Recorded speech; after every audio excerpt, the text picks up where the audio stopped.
I'm here at the London Landmark Hotel for EPRA's annual conference. Joining me is David Sleath, the Chief Executive of SEGRO.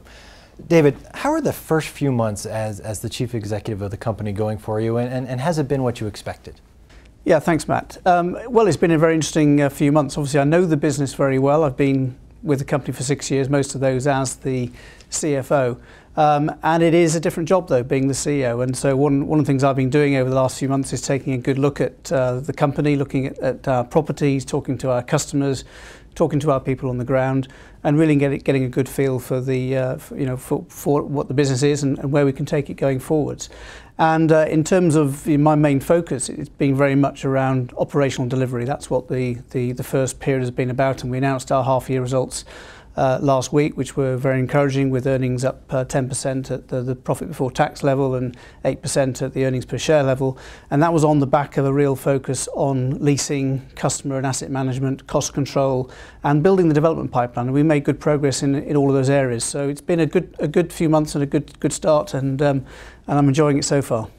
And those conversations that you've had, what have they told you about the overall state of the European industrial market? Well, the market's been in a slow recovery phase for probably over the last 12 months at least.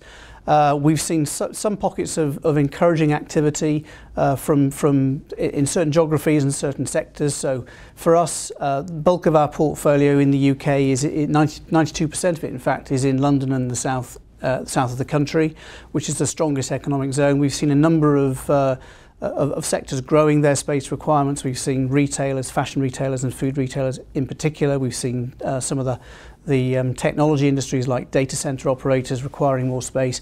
And we've seen some high-end manufacturers, so higher tech manufacturers requiring space. In continental Europe, most of our investments are in what we call the big three: France, Germany and Poland.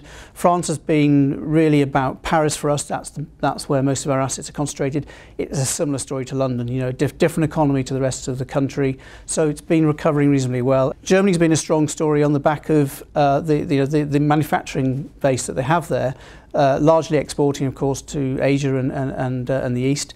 But Germany's been doing well, and again, we're concentrated in the main economic centres, the big five cities there. And then Poland, and Poland's been a growth story, whereas the rest of Europe went into recession in 2008 and 9. Poland kept going through. It grew at something like 4% last year. And whilst that market has been suffering a little bit from oversupply, again because of overdevelopment in the last cycle, most of that oversupply has now been taken up, and we've got a very low vacancy rate, down at 3.4%. And drilling back down to the UK, looking out at the next 12 months, do you expect those positive results to continue?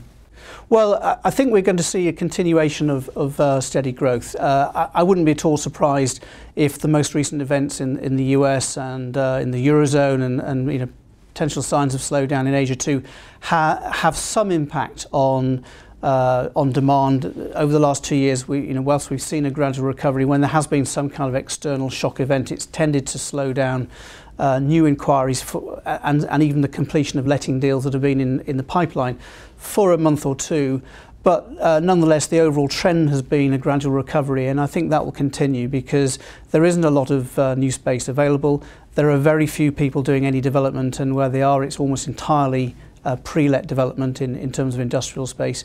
So I think we should see a continual slow recovery in these markets. And last question, what are your views on some of the other issues that you plan to tackle here in the next 12 months or so? Well, as I said earlier, I'm having a good look at the business, and there's no doubt in my mind that the focus for the foreseeable future will continue to be around operational delivery. So driving up our operating performance, our occupancy, controlling our costs carefully, trying to get some value out of our land bank. Longer term, then the question is, well, how can we really drive performance from the portfolio going forward? And that's something that I'm having a good look at, looking at how we can build on the success we've got, on the particular pockets of strength we have. Great. Well, David, we look forward to watching that journey. Thank you. Thank you. For more news and analysis, be sure to visit REIT.com as well as EPRA.com.